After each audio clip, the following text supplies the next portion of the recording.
Hello and welcome to the Publicly Challenged Podcast. I'm your host, Luke Oswald, and I hope you join me on my quest for knowledge to become a better public land hunter, angler, and forager. Stick with this and who knows, maybe we will learn something together.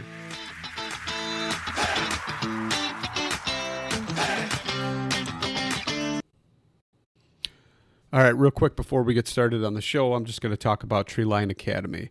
You've heard me say it. I can't even tell you how many times. Mark Livesay is treelineacademy.net. That's treelineacademy.net. Sign up. Use the promo code PC2020. Save yourself $20. Can't say it enough. It's awesome. Amazing. Most comprehensive e-scouting course out there. Check it out for yourself. Sign up. Use promo code PC2020. And now let's get to the show. All right, so I'm sitting here and I'm talking to CURT GEIER. And CURT, you want to go ahead and introduce yourself? Yeah, man. First of all, thanks for having me. But CURT GEIER from Working Class Bowhunter Podcast. That's what we do. Yeah. It may not be your full time, but it's your passion. That's how I describe it for sure. Oh yeah, definitely. It's I consider. I mean, honestly, at this point, I probably work more on it than I do my full time job, because it's like, if I'm not at my full-time job, I kind of live the podcast and kind of what it's morphing into as a brand. So no, that's awesome. I consider it a full-time job, soon to be the full-time job. So that's great. That's awesome, man. Congratulations on that for sure. That's thanks. That's definitely an achievement. So kind of curious, and I know a lot of people have heard you talk and stuff like that before, but how old were you actually when you started bow hunting? Oh, when I started bow hunting, I had to have been 13, I believe, in there somewhere. I started hunting when I was around 10 years old, and then asked for a bow for Christmas. Didn't think I was going to get one. I got one of those like pre-packaged deals from, I think it probably Gander Mountain at the time. That was like the only store we had. And then my dad got a bow the same year, and he actually got into it because I wanted to get into it. And he always hunted. He grew up hunting, but not bow hunting, like small game hunting. So yeah, that's where it took off. And then killed my first deer ever with a bow. And then I killed my first buck with a bow when I was 15. So Nice. It kind of just like hooked me in, and I never lost interest. Dude, it took me forever to kill my first buck, like 5 years, I think. That's good though. It was kind of. I mean, it made me appreciate it a lot more than if it would have just came easy. Totally didn't realize that the property that I had was like a freaking gold mine, right? But didn't know how to hunt, and all the shows I watched back then, and I'm sure you probably did too. You got into them and you watched, Bushmans and all those kind of people, and just like, they never really told you how to hunt. It was more like, here we are, we're in a tree stand. Oh, look at that. He's coming in right now. Yep. And then next thing you know, boom, laying them down or shooting them with a bow or whatever. But yep, it's just like the monster bucks. That's why I grew up on those. But that's also what's good about them. Like, a ton about deer, like body posture and like how a deer moves, but you have no idea how to get close to a deer in order to see him move like that. That's right. So, but. So, I don't know. Those are the good old days of hunt videos. They were the good old days of hunt videos. And then I don't know, it seems like even the general public kind of got tired of them too. And you could see a definite shift, and everybody, it's more social media and YouTube and all those kind of things. And, Realtree Road Trips changed everything, I think, personally. I used to watch those. That's the show that I kind of more. That was like that was probably the last hunting shows on TV that I actually watched, was probably Realtree Road Trips. Yeah. Yeah, we've been playing it in the studio in our green room. I've just been popping in like old Realtree Road Trips DVDs and letting them ride. But I think that's what changed it, because everyone, once those DVDs came out, everyone's like, oh man, we want to see more. Yeah. Besides the hunt, we want to see kind of like the camp stuff. And then, naturally, that's kind of just what YouTube is in general. So it kind of just the whole thing shifted from there. I think that's what it is anyway. So when did you get kind of concentrated more so? I mean, was it always like, hey, I want to manage land for whitetails, or was it kind of you just had some pieces of property you were hunting and kind of learned the lay of the land there, or what'd you do? Yeah, I never really had, I mean, even still, I have minimal opportunity to manage land. on a very working class scale, like if at all. I mean, like some places like that I hunt, I can't touch at all. I just go out there and figure out how deer move. But yeah, I mean, like the piece of property I grew up hunting was literally just solid timber. Like I didn't even have like fields to hunt or fringes to hunt. So it was actually really difficult to kind of figure them out because the entry and exit was difficult because if they were in the timber on my piece going to the neighbors' fields, I was bumping them in the morning and it just made for a lot of difficult hunting and what seemed like inconsistent hunting. It seems like one year it'd just be on fire and the next you couldn't figure anything out. So it was just a hard property. So I think that also it was good for me. Like I killed my biggest bucks there, I killed a lot of good deer and my dad killed a lot of good deer there.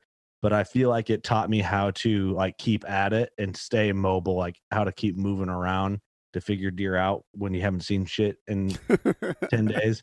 So I think it was really good for me. Whereas if I would have hunted kind of like a dream property, if you will, right off the rip that had pinches, funnels, and fringes and all the goodies, and then I dove into a property like that because that's all I had or whatever, I think I'd be really lost and really frustrated.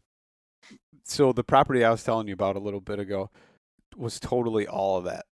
Like it Hmm. had the funnels, it had the pinches, it didn't have any water, but it had water not too far from there to where they actually took that. And then, I mean, it had bedding, it had everything except for like large ag, but the large ag actually bordered that. So, I mean, it was like everything you ever wanted, but I had no idea how to hunt it. Didn't understand any of that at the time. Yeah. And it was like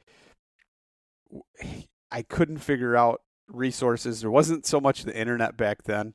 And you had, like I said, the hunting shows, but it didn't help you all that much. There was videos that would help you that you could order and stuff like that. And I ordered a couple of those, but what did you go to? Was it magazines or would you kind of pick up Um, on it?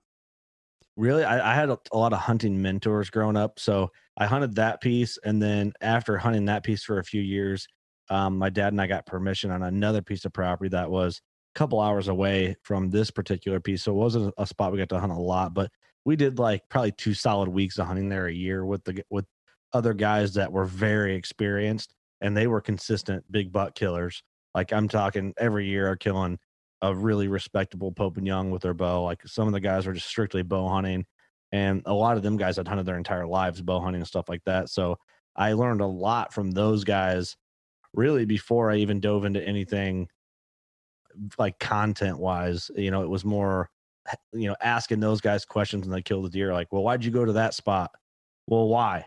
And then they talk about it, and I'd be like, well, why? And I was young. I was the only Right. kid in Yeah. camp. So, I'm the 17-year-old kid talking to these guys that are in their mid late 40s. And but I think they liked it though. Like they got a kick. I think they could sense I was passionate about it and like genuinely wanted to learn.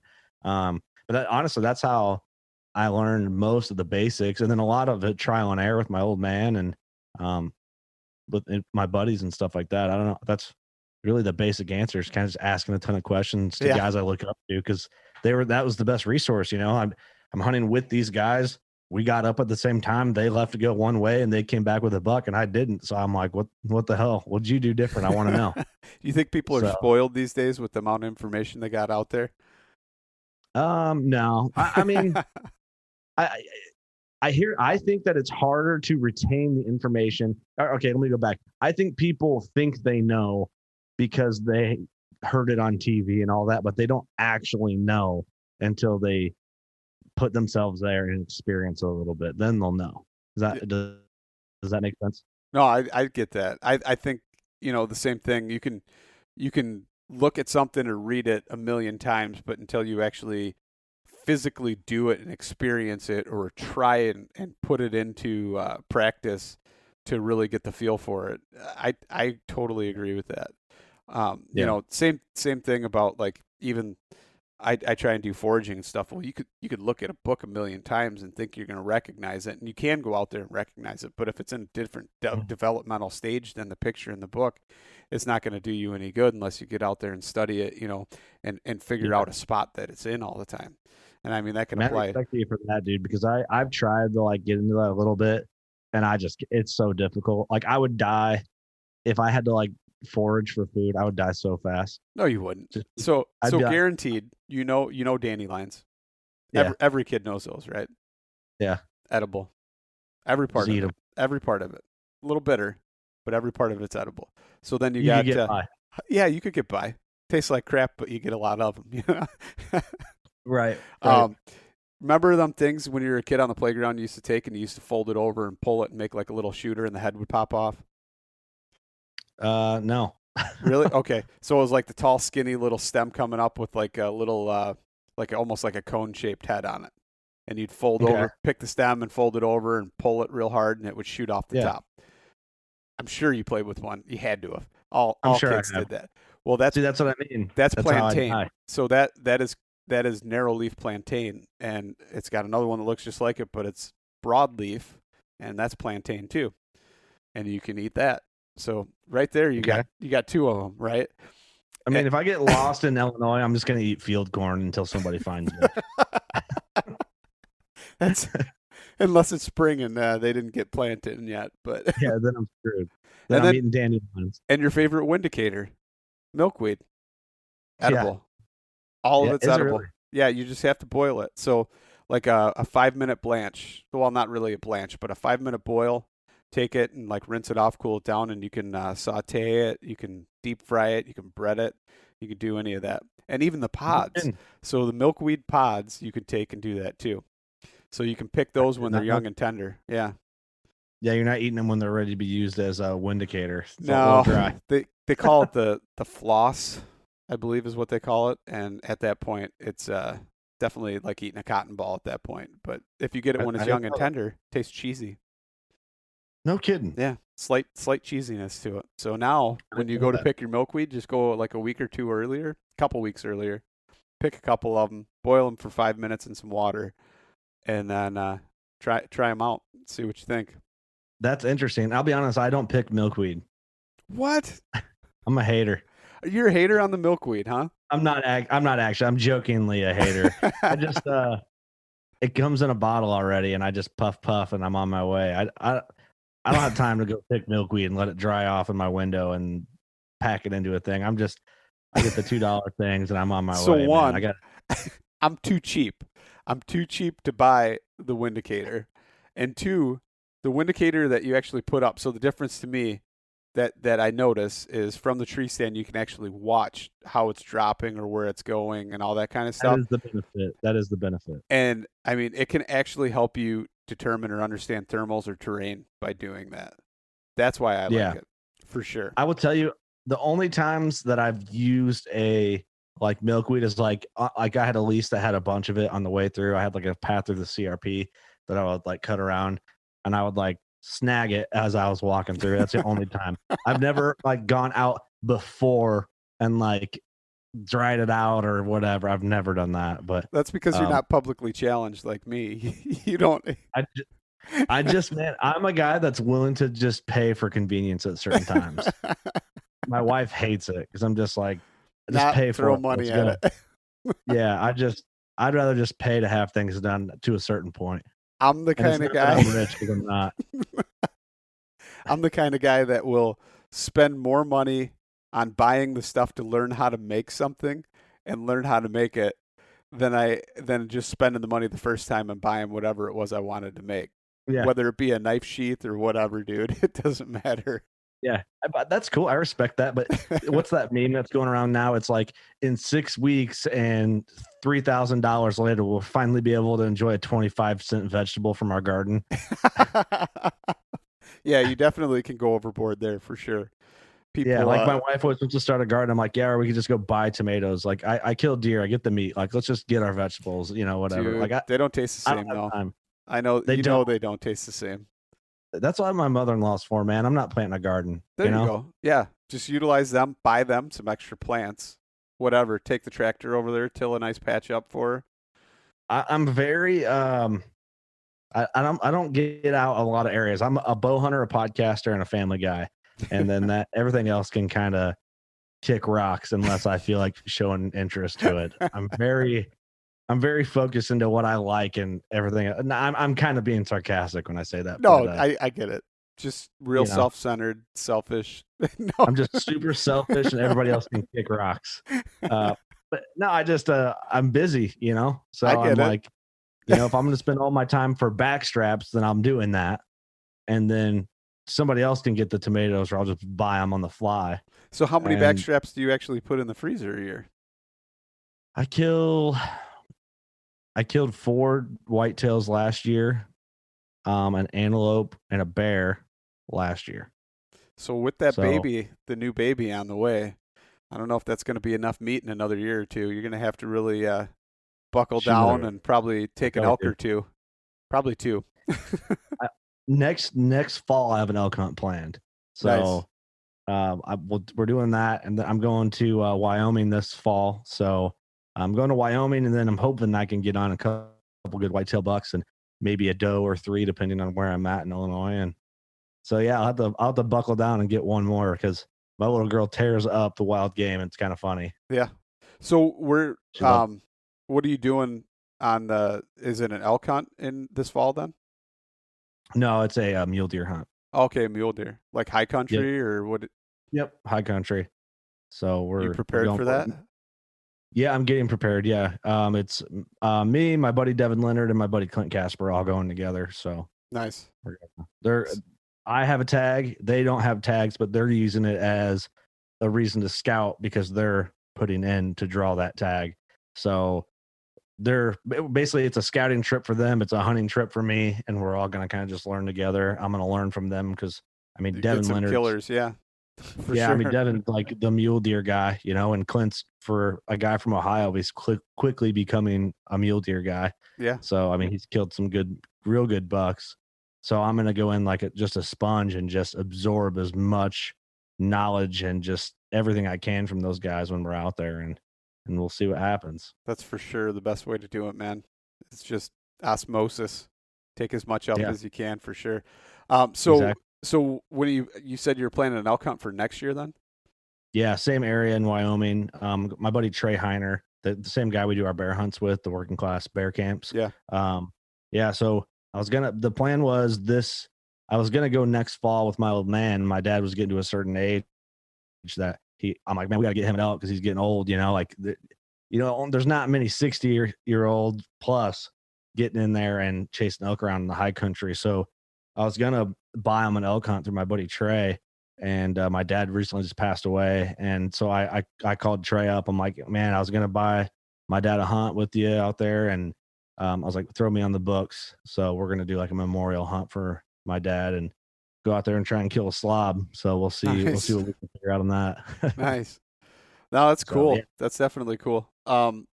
So fitness wise, do you feel you're ready? You got all the crossfitting in or what are you doing? not a CrossFit guy. I'm a bike guy. Just hop on the bike and go? Yep, I'm in the process. So I have a Rogue Ridge, which is an e-bike, but you can pedal it like a mountain bike. Right? So I've been cranking around on that a lot, and then I grew up as a BMX kid. I just built a new bike. Machine Bike Company sent me a frame, and they put like our working class logo on the head tube and stuff. So I Nice. just had that fully built, and then I have a whole area in my backyard that me and my buddy Ross Bigger, he grew up as a motocross guy, but he's got a mini X and a skid steer and all that. So we're going to go in and build a workout track. They call it a pump track. I don't know if you've ever seen those online, I don't but know. it's basically, you can make them however you want. The typical like pump track is you can roll over everything and it's all rhythm. So you're actually using your body. It's minimal pedaling, but you're actually using your body and the momentum and the flow and pumping over the rollers and jumps to get speed. And then basically you can just do laps on it. It's like the ultimate workout. So Hmm. I have like 15 tons of dirt, and we're going to do a little digging with the mini and get it out. And I'm hoping that gets done in the next month. And I'm bow training started this week. And so we'll be ready. Nice. That's cool. I That's like to cool. hunt more than I'm in shape. Always. Me too. I find it hard. It's hard. I mean, it's not hard to get the motivation to do it, but it's hard to get motivated to do it, if that makes Right. sense. you know. Oh yeah, working out sucks. And I'm not a guy that goes to the gym. Like if I can't make a workout fun, I just don't do it. Like, and I'm not even like, I'm not gonna bullshit anybody. It's like if it's not on a BMX bike or a bike, or if it's not a workout or I feel like I'm being distracted by how fun it is, then I don't do it. Like I'm not the dude who's like posting Instagram reels and stories of me running down my gravel road, because like if I'm running, I'm not posting it on Instagram. I You know what don't I mean? either. I don't need my buddy is like a gym rat, and he laughs at the guys that take pictures of themselves at the gym. He's like, what are you going for the gym for? Like, just if it's for you, you just go and you do your thing. And then in real life, someone would be like, hey, you've been working out. He's like, but he goes, you're doing it for you. Why you got to put it on social media? He that annoys him. And I kind of get what he's saying. Like, Totally. Unless that's you your know, business, like Dan the fitness man, Elk Shape or something, to where that's different. that is your lifestyle and motivate other people and get them in shape for elk season. That's get way that. different. Yeah. Totally. Yeah. That's way different. Yeah. If working class bow hunters niche was like, we're gym guys after work, then yeah, maybe that's what we would do. Like Kent Haynes, like that makes a little more sense. It's kind of like part of why people follow him. Right. But as a normal dude, I'm not going to be like, look how fat I was and now I'm not. But there you go, like, though. That might be a thing. Then you could start your own fitness program, right? Nah, I'm trying to sell like pyramid scheme fitness programs to other hunters and stuff. Yeah. I'd rather just have people notice it in person. I feel like that feels cooler than having people like my photo. You don't need to be a guy throwing. I saw one the other day, and I actually messaged. I'm kind of being half sarcastic for the record. I'm kind of kidding around, but I mean, whatever it takes for someone to get motivated. Like if you need that to motivate you, then yeah, cool, do it. But no, Kafaru just posted one, and one of their photographers had a pack on with like 100-pound sandbag in it or something, and he had the phone, and it was like pointed out away from him, and I'm like, what's he doing? And I messaged him and I said, hey, is he recording you recording him? And they go, no, he's just recording himself in a mirror. And I was like, I no get shit. it. Yeah. That's funny. My buddy Judd, outside the studio right here, I have it's just like a frame, mm-hmm. and it's got the set to put like the weights on it. Yeah. So I can walk around. So he dropped that off to me yesterday. He's like, hey, I figured you might want this, but I don't have the weights. So I'm like, all right, I'm not going to go buy them. Not going to go buy some plates. Maybe you could borrow some from somebody. Yeah, I'll have to rob some plates from someone. So I'm like, oh, cool. I'll figure something out. So I'll join a gym. Join a 24-hour gym for a week and just run in and run out one day. Rob them blind. Yeah, that's a good idea. I might just ratchet strap a cinder block or 5 onto the back. There you go. Now you're thinking. Super redneck. Sandbags. Yeah. That's what I throw in when I do it. Or actually, for a while it was concrete because that's what I had laying around from an extra project. But the problem with this is there's no bag. It's just the frame.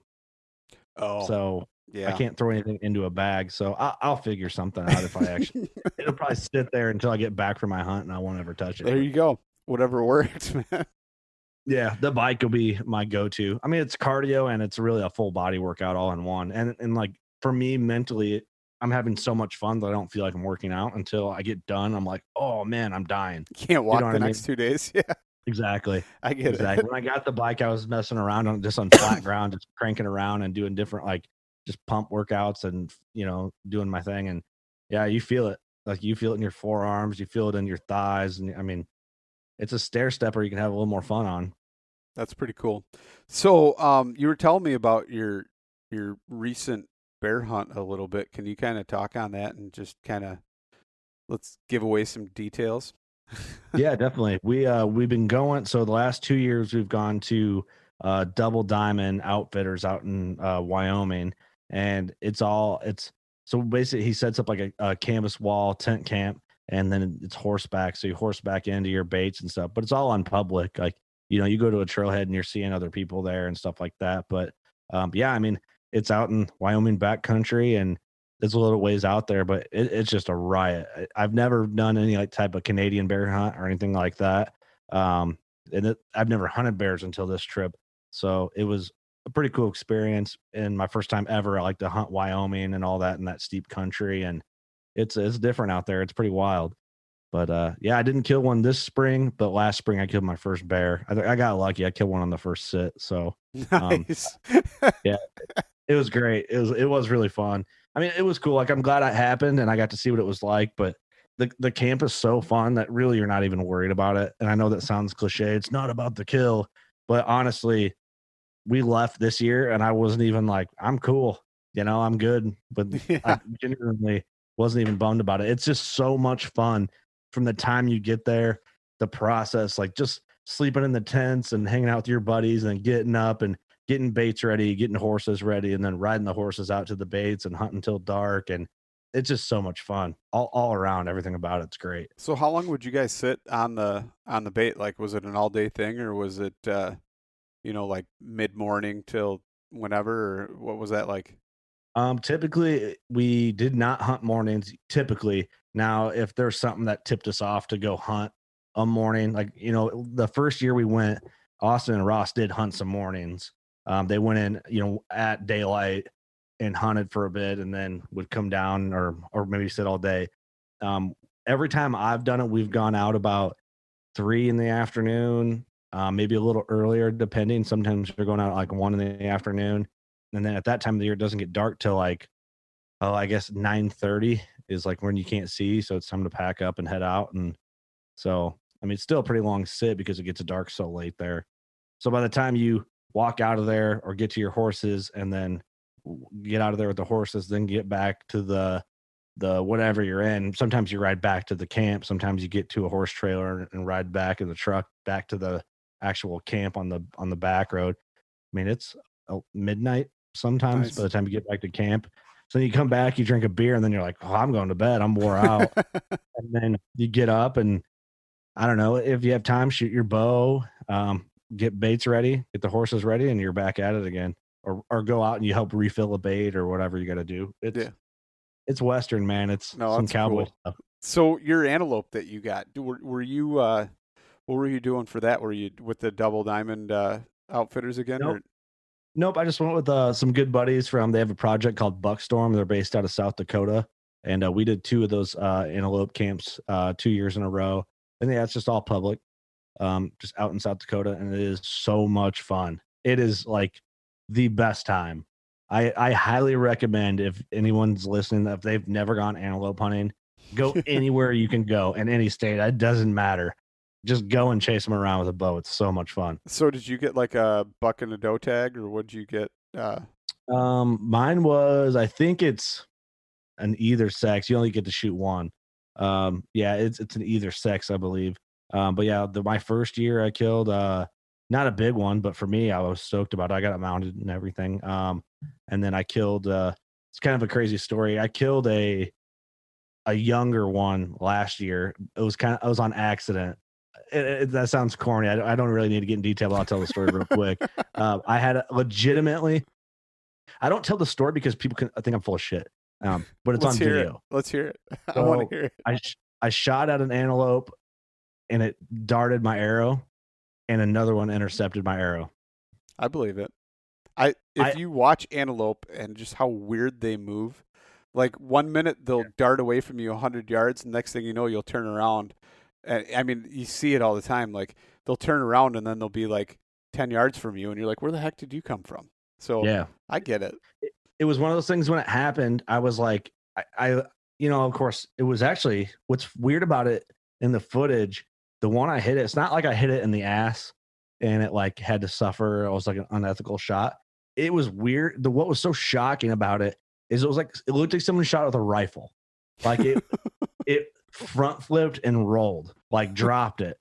And it looks like it's at a full a speed run pretty much because it had momentum. Because when I shot, they jumped the string because these goats were fairly close to like a highway, so they were just getting hit with guys running out there trying to put a stock on them over and over and over. So I think they were extra jumpy.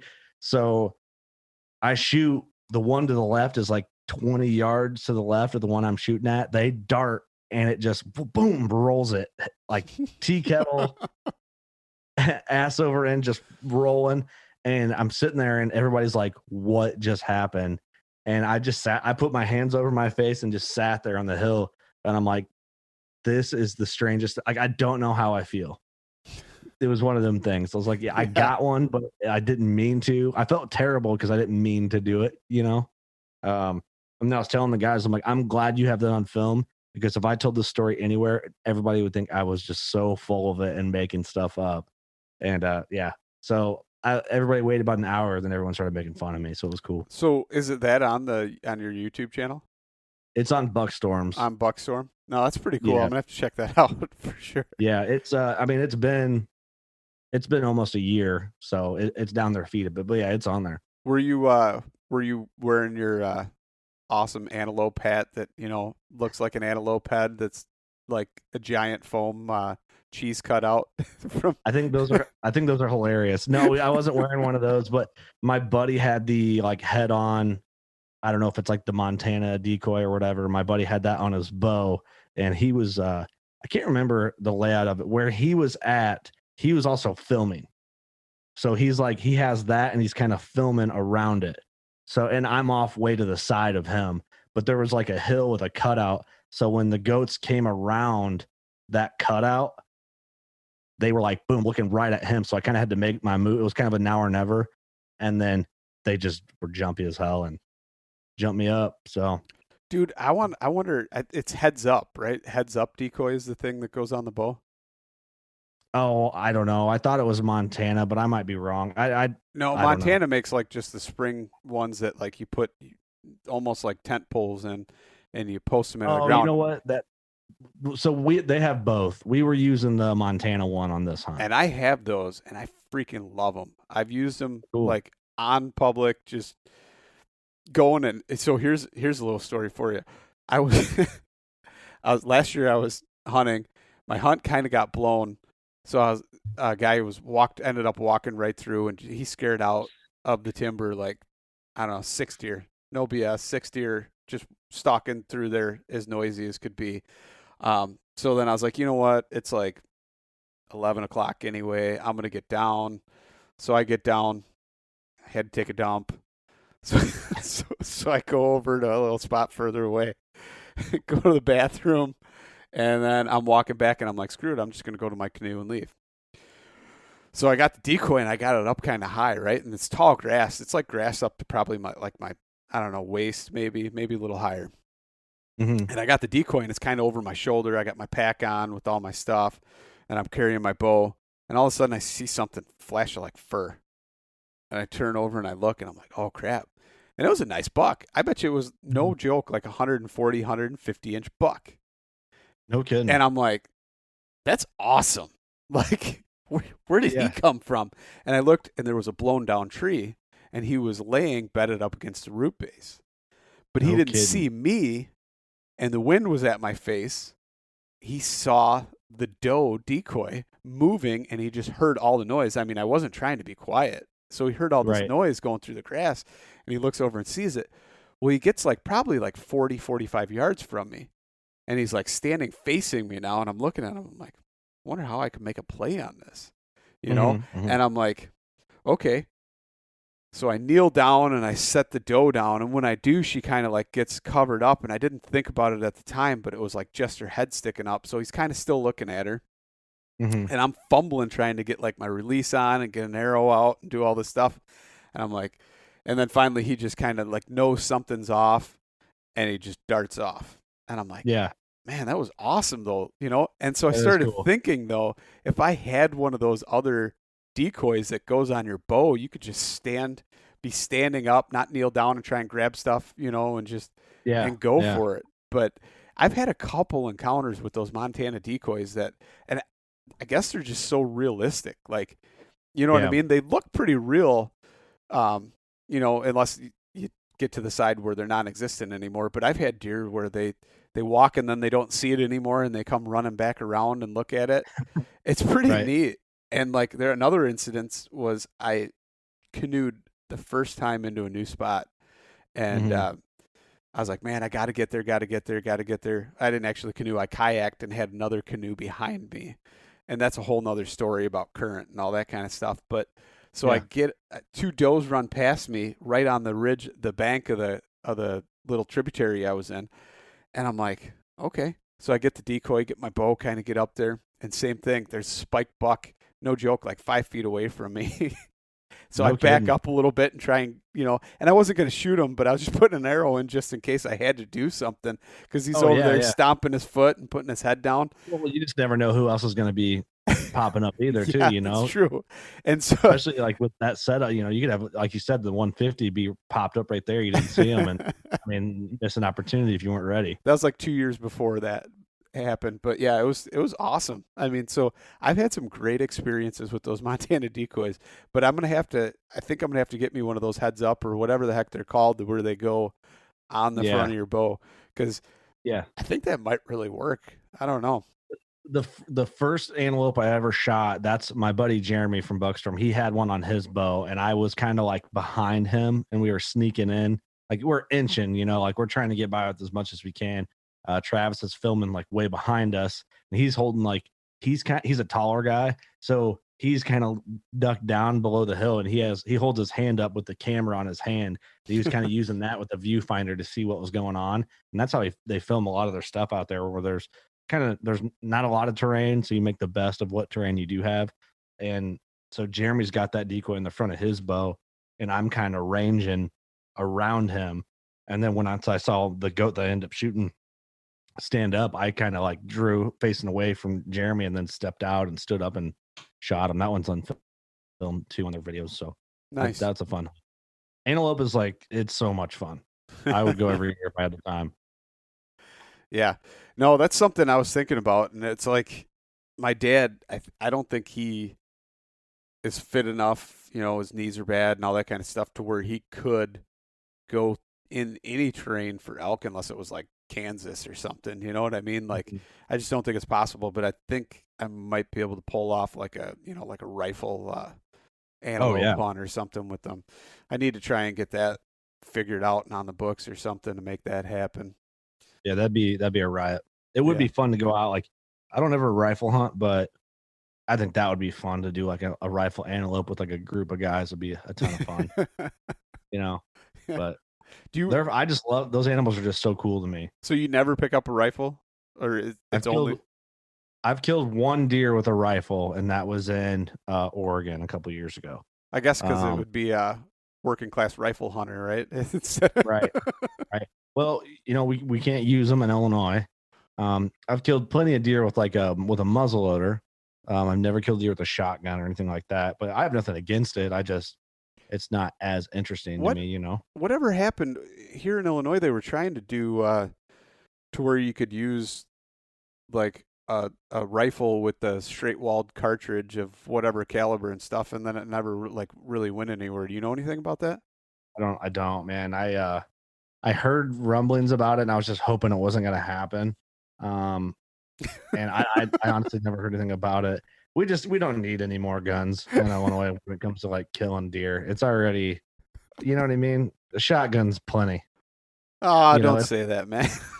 You're hurting a my shotgun feelings. is more than enough in Illinois. No, it totally is. But I think it'd be cool. I totally think it'd be cool to do like a lever action 44 mag or something. I don't know. Yeah, it'd Although be cool, but we're good. I think your buddy uh, Johnny Utah was talking about that to where Mhm. like they passed that in Iowa, right? Where people can do that now I with don't rifle know. or something. He was I saying know it like Indiana did. yeah, and he was saying it totally got to where people are modding them out and try and push 1,000 yards with a with a straight Yeah. wall cartridge. Well, that's just the thing, it's shot. Just we got shotguns that can shoot a long way. That's all we need in Illinois. We don't need anything else. Well, Like that's like if you can't kill one with a shotgun, maybe go somewhere else. I don't know. well, that's like It's Andrew Toigo, right? mhm. He's got one of those shotguns that's like a 400 500 yard shotgun or something. I don't Yeah, know it's what like the a heck it is. Savage 20 gauge bolt action, isn't it? Something. It's I like don't Savage or know. His Browning. is like a freaking gun.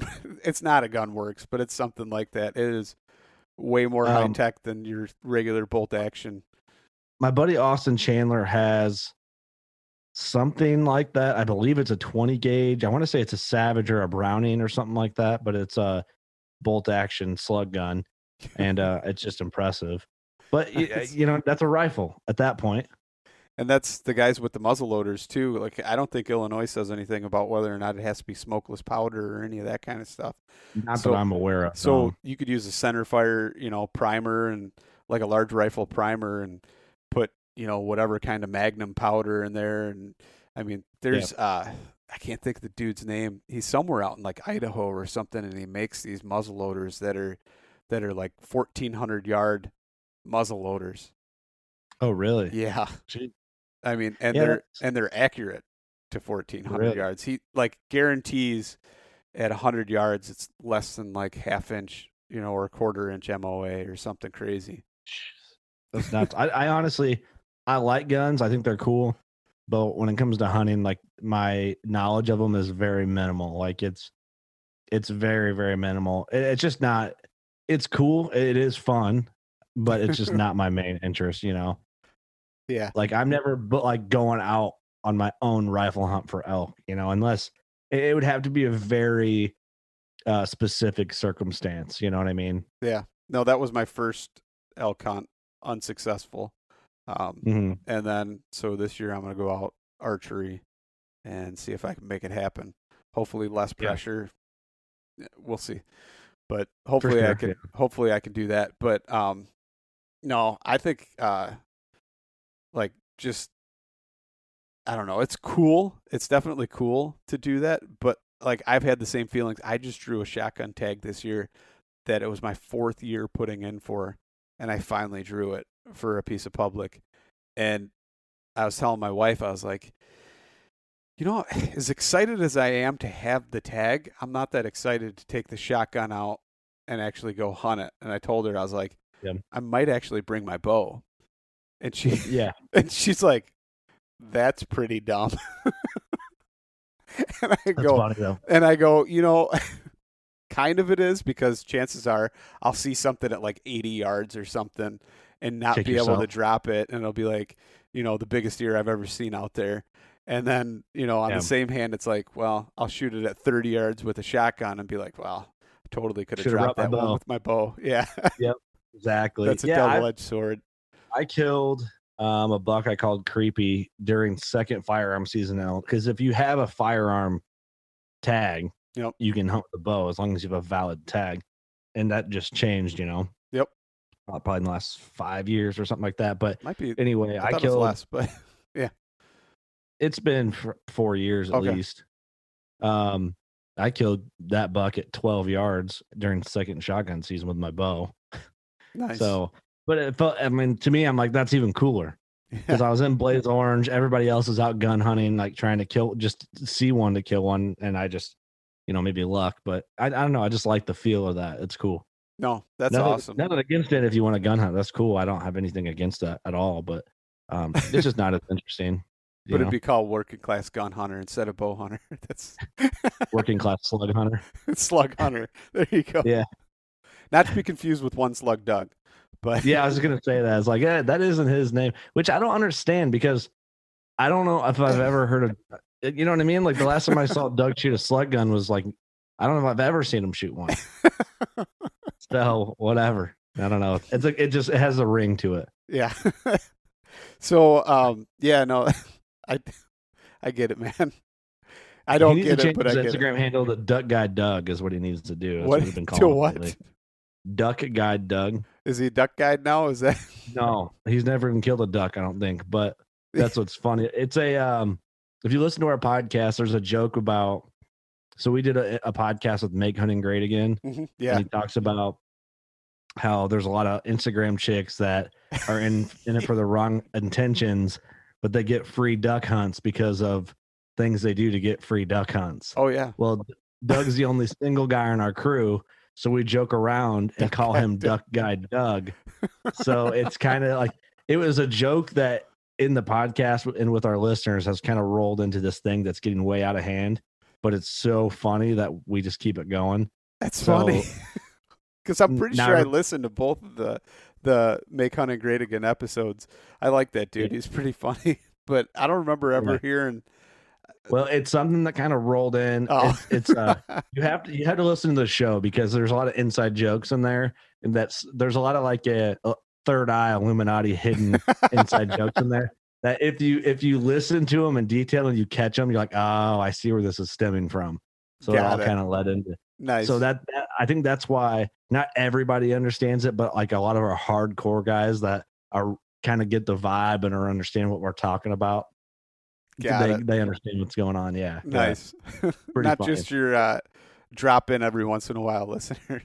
Yeah. If you're the guy that's hitting every episode, you're kind of in on the Duck Guy Doug joke. So nice. It's pretty fun. Well, Kurt, I mean, it's been good. We could probably ramble all night here, but we should probably wrap it up. I think it's a good point with Duck Guy Doug. So yeah, it's a good spot to close her out forever on that one. So ladies, if you're listening, you want a duck hunt, Doug will take you out. Leave your self-esteem at home. All right. Doug got free hunts for you. Doug's got free hunts. All right, man, Kurt, but before you go, you want to tell everybody where they can kind of find, obviously, Working Class Bowhunter and you and all that good stuff. Yeah, if for some reason you want to look me up after this podcast, just anywhere Working Class Bowhunter, anywhere that you can find podcasts, we're there. And yeah, you don't need to follow my personal accounts. Just find me on Working Class. We're there. I'm there. Don't follow him on his personal. Yeah, you can. I mean, it's there. It's CURT GEIER Hunt if you really want to follow me. But he doesn't want to be Insta famous. So no, I'm not trying to get free duck hunts. I understand. No free duck hunts. All right, man. It's been good. Thanks. Thanks, brother.